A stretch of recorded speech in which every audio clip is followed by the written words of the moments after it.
Item ಯಾವುದೇ ಇರಲಿ try ಮಾಡಿ ಆಚಿ ಚಿಕನ್ ಮಸಾಲಾ. ಬೆಂಗಳೂರಿನಲ್ಲೊಬ್ಬ ಪಾಗಲ್ ಪ್ರೇಮಿಯ ಹುಚ್ಚಾಟದ ಸ್ಟೋರಿಯನ್ನ ನಿಮ್ಮ ಮುಂದೆ ಇಡ್ತಾ ಇದೀವಿ. ಪ್ರೀತಿ ನಿರಾಕರಿಸಿದ್ಲು ಅನ್ನೋ ಕಾರಣಕ್ಕೆ ಇವತ್ತಿಗೆ ಚಾಕು ಇರಿದು ಬಿಟ್ಟಿದ್ದಾನಂತೆ ಪಾಗಲ್ ಪ್ರೇಮಿ.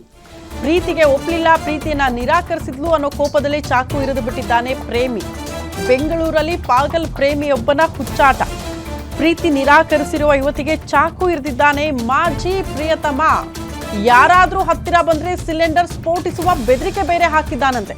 ಯುವತಿಗೆ ಚಾಕು ಇರಿದು ತಾನೂ ಆತ್ಮಹತ್ಯೆಗೆ ಯುವಕ ಅದೇ ಸಂದರ್ಭಕ್ಕೆ ಯತ್ನ ಮಾಡಿದ್ದಾನೆ. ವರ್ತೂರು ಮೈನ್ ರೋಡ್ ಬಳಿಯ ಮನೆಯಲ್ಲೇ ಆಗಿರುವ ಘಟನೆ ಇದು. ಪಾಪ ಯುವತಿಯನ್ನ ರಕ್ಷಣೆ ಮಾಡೋದಕ್ಕೆ ಹೋದವ್ರಿಗೂ ಬೆದರಿಕೆ ಹಾಕಿದ್ದಾನೆ. ಪಶ್ಚಿಮ ಬಂಗಾಳ ಮೂಲದ ನಂದಿನಿ ದಾಸ್ಗೆ 18 ವರ್ಷ, ಆಕೆಗೆ ಚಾಕು ಇರಿತ ಆಗಿರೋದು. ಕೋಲಾರ ಮೂಲದ ಯುವಕ ಬಂಡೆ ನವಾಜ್ 18 ವರ್ಷ ಆರೋಪಿ ಅಂತ ಹೇಳಲಾಗ್ತಾ ಇದೆ. ಬೆಂಗಳೂರಿನಲ್ಲೇ ಪಾಗಲ್ ಪ್ರೇಮಿ ಇರೋದು. ಪ್ರೀತಿ ನಿರಾಕರಿಸಿದ್ಲು, ಒಪ್ಕೊಳ್ಳಿಲ್ಲ ಅನ್ನೋ ಕಾರಣಕ್ಕೆ ಯುವತಿಗೆ ಚಾಕು ಇರಿದು ಬಿಟ್ಟಿದ್ದಾನಂತೆ ಈತ.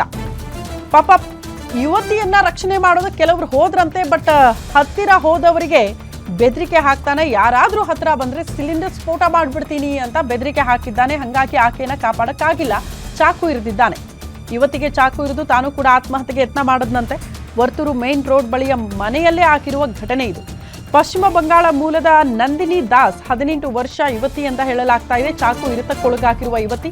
ಕೋಲಾರ ಮೂಲದ ಯುವಕ ಬಂಡೆ ನವಾಜ್ 18 ವರ್ಷ ಆರೋಪಿ ಅಂತ ಹೇಳಲಾಗ್ತಾ ಇದೆ. 3 ವರ್ಷಗಳ ಹಿಂದೆ ಈ ಜೋಡಿ ಪ್ರೀತಿ ಮಾಡ್ತಿತ್ತಂತೆ.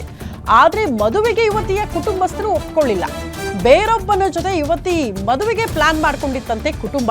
ಈ ವಿಚಾರ ತಿಳಿದು ಯುವತಿ ಕೊಲ್ಲೋದಕ್ಕೆ ಬಂಡೆ ನವಾಜ್ ಪ್ಲಾನ್ ರೂಪಿಸ್ತಾನೆ. ಚಾಕು ಸಮೇತ ನಂದಿನಿ ಮನೆಗೆ ಎಂಟ್ರಿ ಕೊಟ್ಟಿದ್ದಾನಂತೆ ಬಂಡೆ ನವಾಜ್.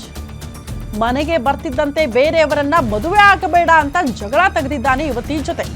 ನಮ್ಮ ಮದುವೆಗೆ ಒಪ್ತಿಲ್ಲ ಮನೆಯವರು, ಹೇಳದಂತೆ ಕೇಳ್ತೀನಿ, ಮನೆಯವರು ಏನ್ ಹೇಳ್ತಾರೋ ಹಂಗೆ ನಾನು ಮಾಡೋದು ಅಂತ ನಂದಿನಿ ಹೇಳ್ತಾರೆ. ಆಗ ಸಿಟ್ಟಿನಲ್ಲೇ ನಂದಿನಿ ದಾಸ್ಗೆ ಚಾಕು ಇರಿದು ಬಿಟ್ಟಿದ್ದಾನೆ ಆರೋಪಿ.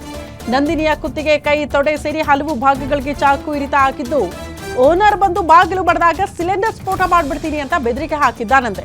ಕೊನೆಗೆ ತಾನೂ ಚಾಕು ಇರಿದುಕೊಂಡು ಆತ್ಮಹತ್ಯೆಗೆ ನವಾಜ್ ಯತ್ನ ಬೇರೆ ಮಾಡಿದ್ದಾನೆ. ಸ್ಥಳಕ್ಕೆ ಬಂದ ಪೊಲೀಸರು ಖಾಸಗಿ ಆಸ್ಪತ್ರೆಗೆ ಸದ್ಯ ನಂದಿನಿ ದಾಸ್ ಅವರನ್ನ ದಾಖಲು ಕೂಡ ಮಾಡಿದ್ದಾರೆ.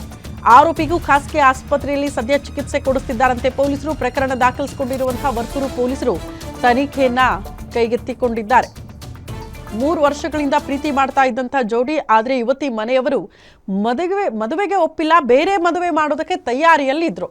ಹಂಗಾಗಿ ಇದೇ ವಿಚಾರಕ್ಕೆ ಸಂಬಂಧಪಟ್ಟಂತೆ ಬಂಡೆ ನವಾಜ್ ಮನೆಗೆ ಹೋಗ್ತಾನೆ. ಮದುವೆ ಆಗಬೇಕು, ಬೇರೆ ಯಾರನ್ನೂ ಕೂಡ ಮದುವೆ ಆಗಕ್ಕೆ ನಾನು ಬಿಡಲ್ಲ ಅಂತ ಜಗಳ ಮಾಡ್ತಾನೆ. ಆ ಜಗಳ ವಿಕೋಪಕ್ಕೆ ಹೋಗ್ತಾ ಇದ್ದಂತೆ ಯುವತಿಗೆ ಮನಸ್ಸೋ ಇಚ್ಛೆ ಸಿಕ್ಕಲ್ಲೆಲ್ಲ ಚಾಕು ಇರಿತ ಆಗಿದೆಯಂತೆ.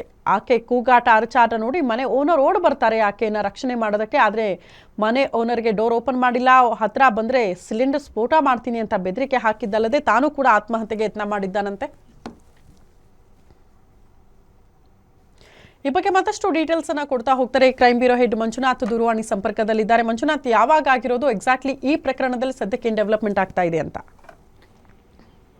ನಿನ್ನೆ ಬೆಳಗ್ಗೆ 9:30-10 ಗಂಟೆ ಸುಮಾರಿಗೆ ಬೆಂಗಳೂರಿನ ವರ್ತೂರು ಪೊಲೀಸ್ ಠಾಣೆ ವ್ಯಾಪ್ತಿಯಲ್ಲಿರ್ತಕ್ಕಂಥ ರಾಮಗೊಂಡನಹಳ್ಳಿಯಲ್ಲಿ ಈ ಘಟನೆ ನಡೆದಿದೆ. ಅಲ್ಲಿನ ಖಾಸಗಿ ಕಾಲೇಜಲ್ಲಿ ಓದ್ತಾ ಇದ್ದಂತ ವೆಸ್ಟ್ ಬೆಂಗಾಲ್ ಮೂಲದ ನಂದಿನಿ ದಾಸು ಜೊತೆಗೆ ಕೋಲಾರ ಮೂಲದ ಬಂಡೆ ನವಾಜ್ ಅಂತಕ್ಕಂಥವ್ರು, ಇವರು ಒಂದೇ ಕ್ಲಾಸ್ ಅಲ್ಲಿ ಓದ್ತಾ ಇದ್ರು. ಪರಿಚಯ ಆಗಿತ್ತು. ಪರಿಚಯ ಆಗಿ ಅವರಿಬ್ಬರ ಸಹ ಬೆಳೆದಿತ್ತು. ಕಳೆದ 3 ವರ್ಷಗಳಿಂದ ಇಬ್ಬರು ಪರಸ್ಪರ ಪ್ರೀತಿ ಮಾಡ್ತಾ ಇದ್ರು ಅಂತ. ಆದ್ರೆ ಆ ವಿಚಾರ ನಂದಿನಿ ದಾಸ್ ಅವರ ಮನೆಗೆ ಗೊತ್ತಾಗಿರುತ್ತೆ. ಇವರಿಬ್ಬರ ಒಂದು ಪ್ರೀತಿಗೆ ವಿರೋಧವನ್ನ ವ್ಯಕ್ತಪಡಿಸ್ತಾರೆ.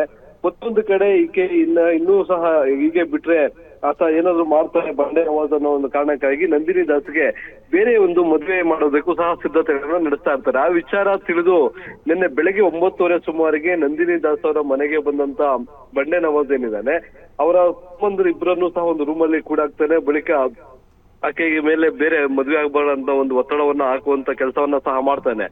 ಅದಕ್ಕೆ ಆಕೆ ನಿರಾಕರಿಸಿ, ನಮ್ಮ ತಂದೆ ತಾಯಿ ಹೇಗೆ ಹೇಳ್ತಾರೋ ಆ ರೀತಿಯಾಗಿ ಕೇಳ್ತೀನಿ, ನಿನ್ನನ್ನ ಮದುವೆ ಆಗೋದಕ್ಕೆ ಆಗೋದಿಲ್ಲ ಅನ್ನೋ ಒಂದು ಮಾತನ್ನ ಆಡಿದಾಗ ಆಕ್ರೋಶಗೊಂಡಂತ ಬಂಡೆ ನವಾಜ್ ತಾನು ತಂದಿದ್ದಂತ ಒಂದು ಚಾಕುವಿನಿಂದ ಆಕೆಯ ಕೈ, ತೊಡೆ ಮತ್ತೆ ಹೊಟ್ಟೆ ಭಾಗದಲ್ಲೆಲ್ಲ ಸಹ ಮನ ಬಂದಂತೆ ಇರಿದು ಹತ್ಯೆ ಮಾಡೋದಕ್ಕೆ ಯತ್ನ ಮಾಡಿರ್ತಕ್ಕಂಥದ್ದು. ನಂತರ ಏನು ಆ ಒಂದು ಶಬ್ದವನ್ನ ಕೇಳಿ ಮನೆ ಮಾಲೀಕರು ಸಹಾಯಕ್ಕೆ ಓಡ್ ಬರ್ತಾರೆ.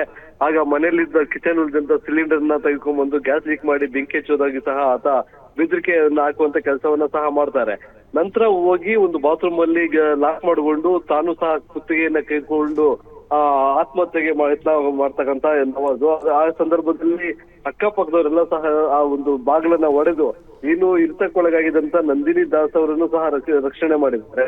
ಜೊತೆಗೆ ಈತ ಏನು ಬಂಡೆನ ಹಲ್ಲೆ ಮಾಡಿದ್ದ, ಜೊತೆಗೆ ತಾನು ಸಹ ಕತ್ಕೊಯ್ಕೊಂಡು ಸಾಯೋದಕ್ಕೆ ಆತ್ಮಹತ್ಯೆ ಮಾಡ್ಕೊಳ್ಳೋದಕ್ಕೆ ಯತ್ನ ಮಾಡಿದ್ದ. ಅವರನ್ನ ರೆಸ್ಕ್ಯೂ ಮಾಡಿದ್ದಾರೆ. ಅಷ್ಟರಲ್ಲಾಗಲೇ ಪೊಲೀಸರಿಗೂ ಮಾಹಿತಿಯನ್ನ ಕೊಟ್ಟಿದ್ರು. ಸ್ಥಳಕ್ಕೆ ಬಂದಂತ ಪೊಲೀಸ್ ಇಬ್ಬರನ್ನ ಅಂದ್ರೆ ರಕ್ತದ ಮಡುವಿದ್ದಂತ ಇಬ್ಬರನ್ನು ಆಸ್ಪತ್ರೆಗೆ ದಾಖಲು ಮಾಡಿ ಚಿಕಿತ್ಸೆಯನ್ನ ಒದಗಿಸುವಂತ ಕೆಲಸ ಮಾಡಿದ್ರೆ ಸದ್ಯ ಇಬ್ಬರೂ ಸಹ ಪ್ರಾಣಾಪಾಯದಿಂದ ಪಾರಾಗಿದ್ದಾರೆ. ಇಲ್ಲಿ ಏನ್ ಕೇವಲ ಪ್ರೀತಿ ಮತ್ತೆ ಮದುವೆಗೆ ನಿರಾಕರಿಸಿದ ಅನ್ನೋ ಒಂದು ಕಾರಣಕ್ಕಾಗಿ ಈ ರೀತಿಯಾಗಿ ಪ್ರೇಯಸಿಗೆ ಚಾಕುವಿನಿಂದ ಹಿಡಿದು ಕೊಲೆ ಮಾಡೋದಕ್ಕೆ ಯತ್ನ ಮಾಡಿದ್ದಾನೆ. ಇದಕ್ಕೆ ಸಂಬಂಧಪಟ್ಟಂತೆ ಈಗ ಪ್ರಯತ್ನ ಪ್ರಕರಣ ದಾಖಲು ಮಾಡಿಕೊಂಡಿರ್ತಕ್ಕಂತ ಹೊಸೂರು ಪೊಲೀಸರು ಆರೋಪಿಯನ್ನ ಈಗ ಚಿಕಿತ್ಸೆ ಕೊಡಿಸಿದ ನಂತರ ಬಂಧನ ಮಾಡಿ ಆತನನ್ನ ಜೈಲಿಗಟ್ಟುವಂತ ಒಂದು ಸಿದ್ಧತೆಯನ್ನ ಸಹ ಕೈಗೊಂಡಿದ್ದಾರೆ. ಶ್ರುತಿ.